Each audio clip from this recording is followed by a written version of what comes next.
Symmetrical triangle chart patterns. In this video you will learn what the symmetrical triangle pattern is and how to trade the pattern.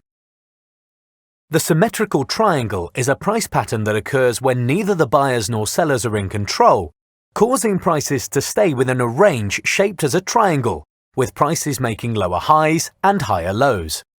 As a trader, you can usually identify the pattern as prices trade between two trend lines which act as support and resistance, preventing prices from moving higher or lower. The symmetrical triangle can be found in an uptrend or a downtrend. However, it does not indicate which direction the price will move. Therefore, you will need to be patient and wait for the price to break out of the triangle before considering a trade. Now that we know what the symmetrical triangle looks like, let us look at two ways of trading the pattern. The first way a trader can look to take advantage of the pattern is to wait for the price to break out on either side of the triangle and then look to trade in the direction of the breakout. It is always a good idea to wait for a candle to close above or below the trend line after price breaks out, as this confirms that either the bulls or bears are in control. The stop loss can be placed at the opposite side of the triangle.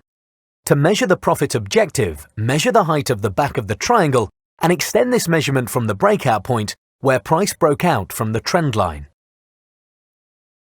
The second way to trade this pattern, which is more conservative, is to wait for the price to break out of the triangle as previously shown, but instead of entering directly after the breakout, you wait for price to pull back to the trend line. In other words, you are looking for broken support to become resistance for a breakout to the downside, and for broken resistance to become support for a breakout to the upside. The stop loss would be smaller when trading this method, as it would go above the resistance level for a short trade and below the support level for a long trade. The profit objective is calculated in exactly the same way as the first method, by measuring the height of the back of the triangle and extending this measurement from the breakout point where price broke out from the trend line. So far, you have learned that the symmetrical triangle indicates a possible breakout in either direction. You can trade a symmetrical triangle by either trading a breakout of the triangle or look to enter when price pulls back to the trend line. The stop loss would go below the support or above the resistance level.